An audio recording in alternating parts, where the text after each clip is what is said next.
Imagine a hole in the ground, but this isn't just any pit. It has no bottom. Everything that falls into it disappears forever. For years, local residents dumped their trash, old appliances, and even animal carcasses into it, but it never filled up. Then one day, a neighbor threw his dead dog in, and the next day he saw it alive, running nearby. This is just a small part of the mysteries surrounding what is known as Mel's Hole. And now, after decades of rumors and speculation, a group of researchers has decided to take a desperate step to lower a camera into this abyss. What they saw was not just shocking, it made them question the laws of physics and reality itself. Hello everyone. Today we have a special story, a story that has captivated the minds of adventurers and conspiracy theorists for decades. We're going to talk about Mel's Hole, possibly the strangest geological object on the planet, if it even exists. Before we descend into this bottomless abyss, don't forget to subscribe to the channel and hit the bell so you don't miss our next investigations. Your support is what allows us to keep going and uncover the most incredible secrets. And now, prepare yourselves. What you are about to learn might change your perception of the world. Imagine a cold February night. Millions of people across America, from truckers cutting through the darkness of desert highways with their headlights to lonely night owls in the silence of their homes, are listening to the radio. On the air is the voice of Art Bell, the host of the cult show Coast to Coast AM, an oasis for those who believe that our world is far more complex and mysterious than it seems. And on this very night, the phone line opens, and a call comes through that was destined to give birth to one of the most chilling and enduring modern legends. On the line was a man whose voice didn't tremble or betray a hint of excitement. He spoke calmly, measuredly, almost matter-of-factly, and it was this icy calm that made his story even more unsettling. He introduced himself as Mel Waters and revealed that he owned a piece of land in a rather remote rural area of Washington state, not far from the town of Ellensburg. And on this land, he said, was a mysterious hole. This was no ordinary hole. It was a piece of local folklore, a family legend passed down from generation to generation. Mel explained that for as long as he could remember, and for as long as his ancestors could remember, this hole had been used as a bottomless dump. Everything went into it. Old washing machines, rusty car parts, construction debris, even the carcasses of fallen livestock into it. But the neighbors also took advantage of this strange service of nature. But the most inexplicable thing was that the hole never filled up. You could push an old tractor into it, and it would simply vanish without a trace. But even stranger was the silence. Mel emphasized that no object thrown into this hole ever made a sound on impact. Imagine pushing a massive, heavy refrigerator to the edge, watching it fall into the black void, and hearing nothing. Absolutely nothing. No crash, no thud, no echo. Only an all-consuming silence that seemed to suck the very sound out of the surrounding world. This anomaly, according to Mel, was also physically palpable. The air around the opening felt dense and heavy, as if an invisible dome was pressing down on all living things. Animals sensed this place instinctively. Birds flying over the field would abruptly change course, circling the cursed patch of land in a wide arc, as if hitting an invisible wall. And dogs, man's loyal companions, refused to come within several dozen yards of the hole. They would start to whine, tuck their tails, and back away in terror, their instinct screaming of a danger that the human eye could not perceive. Thus, on that night, through the airwaves, the world first heard of Mel's Hole, a wound on the body of the planet leading into the unknown. If the radio show's listeners were merely intrigued up to this point, Mel Waters' next words made them freeze. The story of the silent dump was just a prelude to the real, soul-chilling mystery. Mel explained that simple curiosity was no longer enough for him.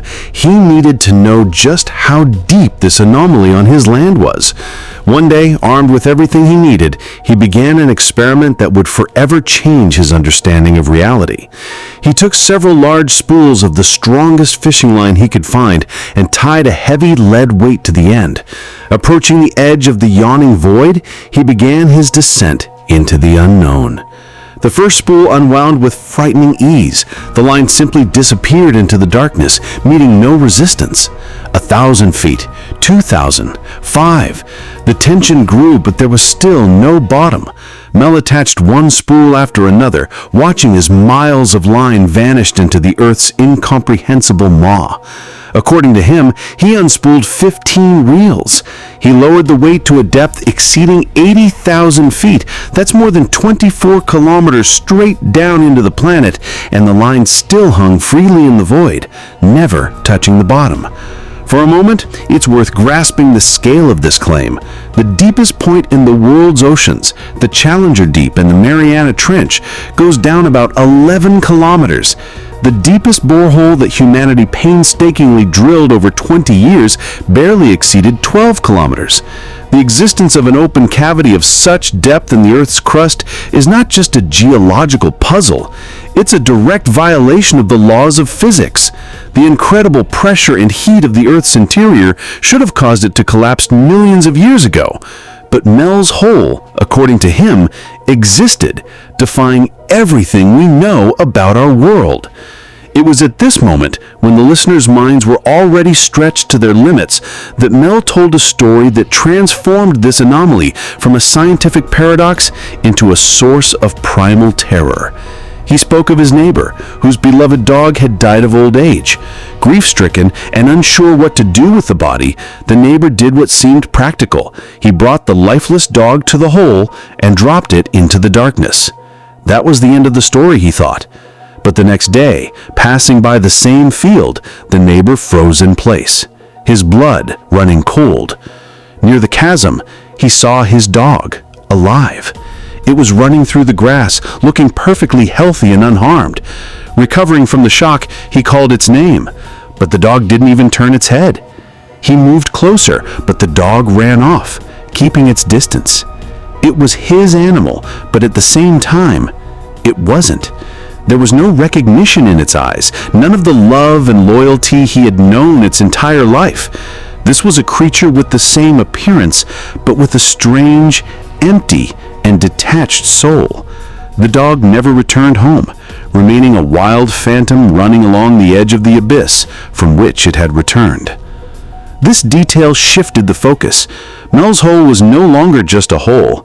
It became something sinister, a gateway that doesn't just take, but sometimes it gives back. But what it returns is something different. After that first call, the floodgates were opened. Mel Waters was no longer just an anonymous voice in the night. He became the keeper of a secret he shared with millions of intrigued listeners in subsequent broadcasts. And with each new story, the hole on his land became ever more alien and ominous. He claimed that its anomalous properties extended far beyond mere bottomlessness. Mel spoke of strange experiments with the radio. If you brought a simple portable receiver to the edge and turned the tuning dial, ghosts of the airwaves would begin to break through the familiar static hiss. These were not modern stations. Music from the 40s, the voices of announcers from long-forgotten shows, and snippets of news from World War II would pour from the speaker. It was as if the hole wasn't just a cavity in the earth, but a temporal well, catching the echoes of long-gone decades. Then came even stranger claims, bordering on alchemy. Mel asserted that the hole affected metals. If you brought a piece of steel or aluminum to its edge, it would change its properties over time. The metal would feel different to the touch, its structure inexplicably altered, as if an unknown force was rewriting the very laws of physics on this tiny patch of land.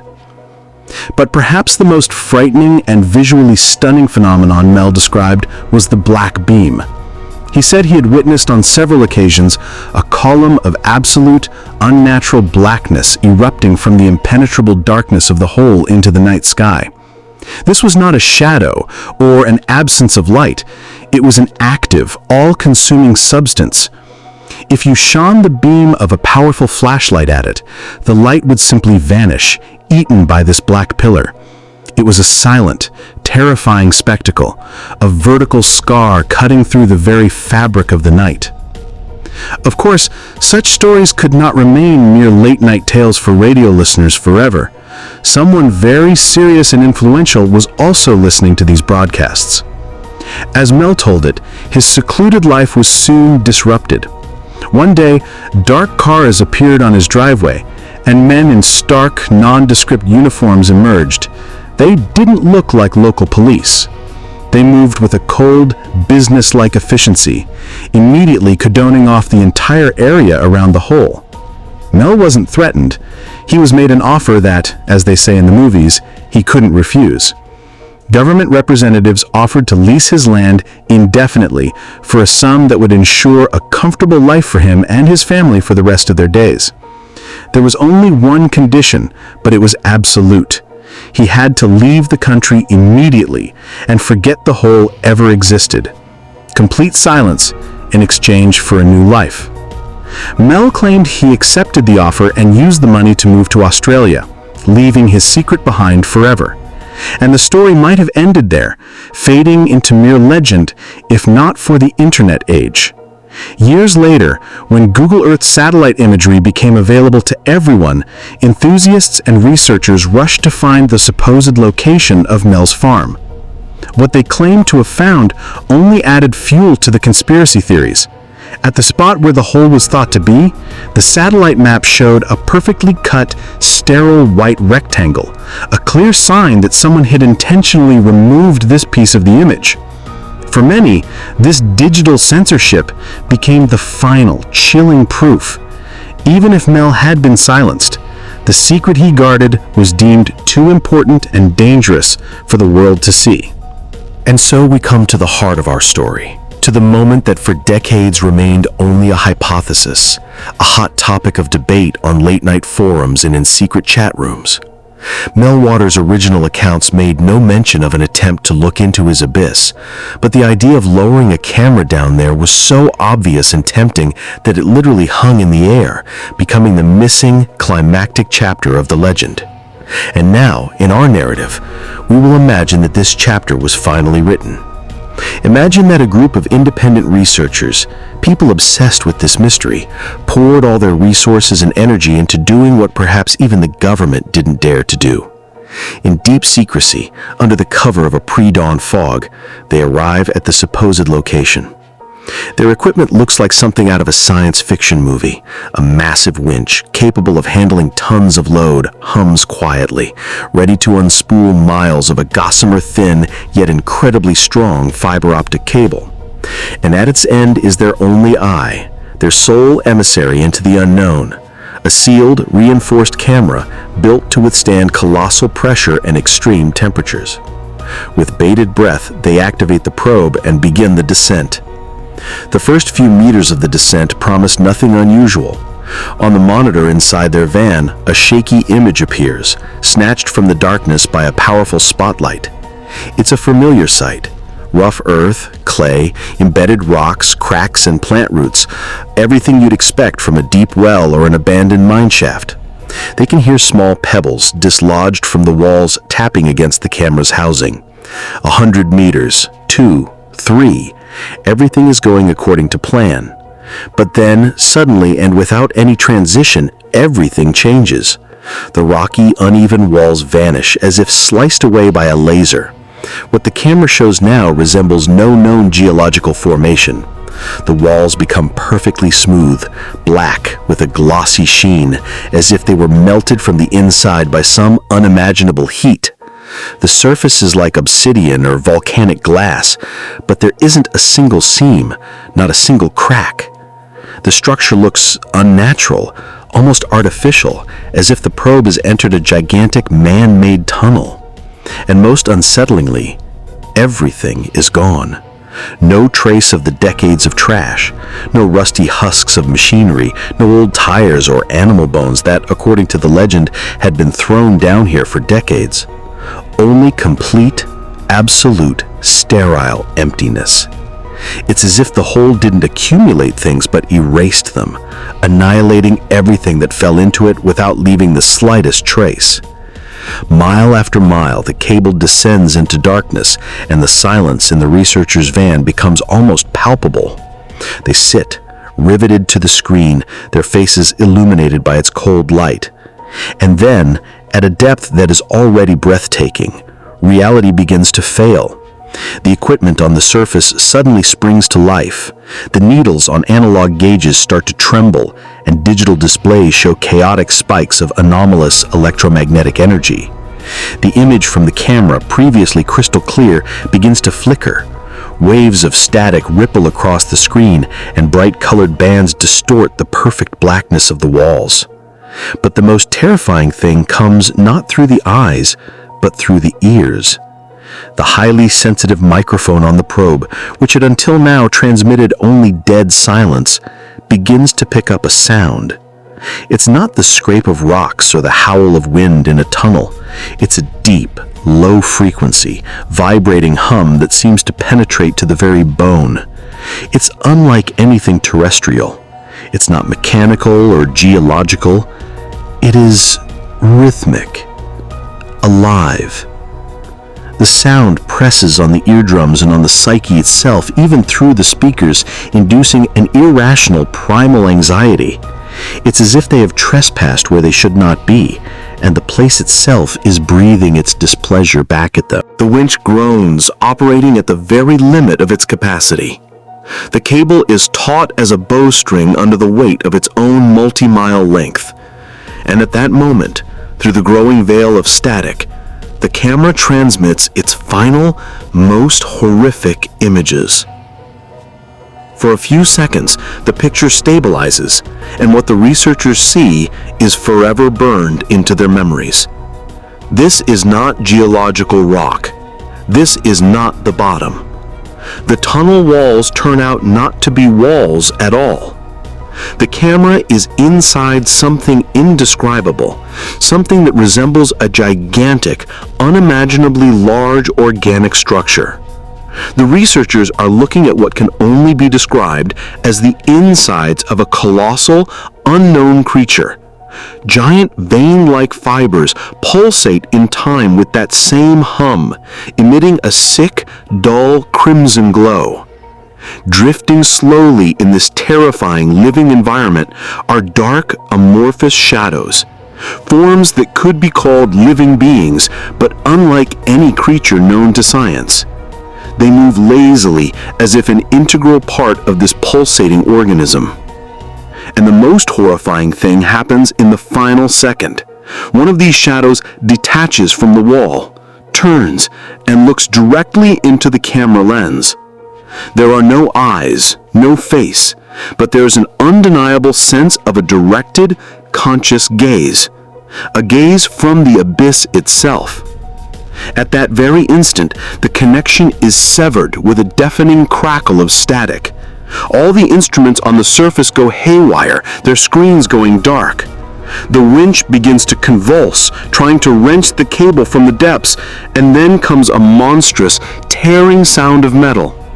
The cable snaps, and the camera and its terrible secret are left below forever, swallowed by the darkness. In the deafening silence that follows the severed connection, the researchers look at each other, their faces pale with shock.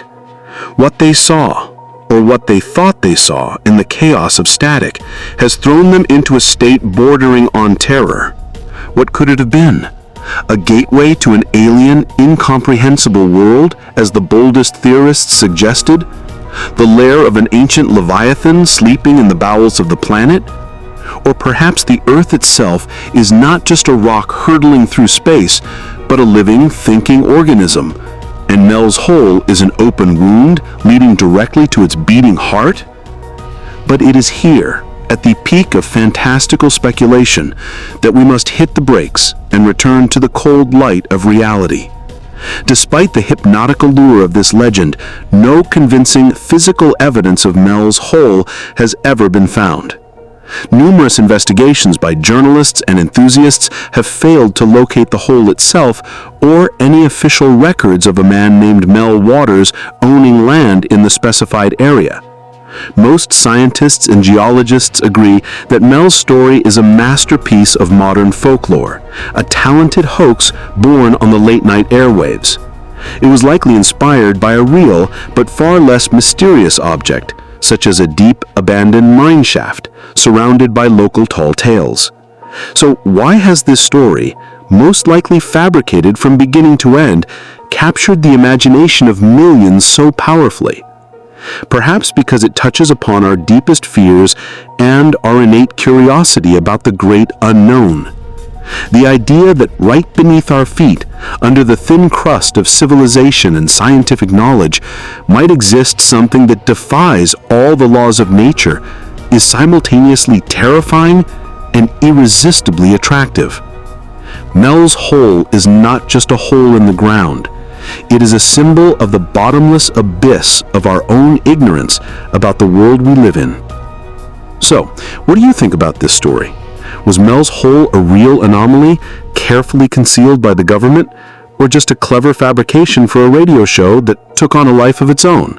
Write your theories in the comments. I'd be very interested to read them. And of course, don't forget to subscribe to the channel to continue exploring the universe's most incredible mysteries with us. Thank you for watching, and see you next time.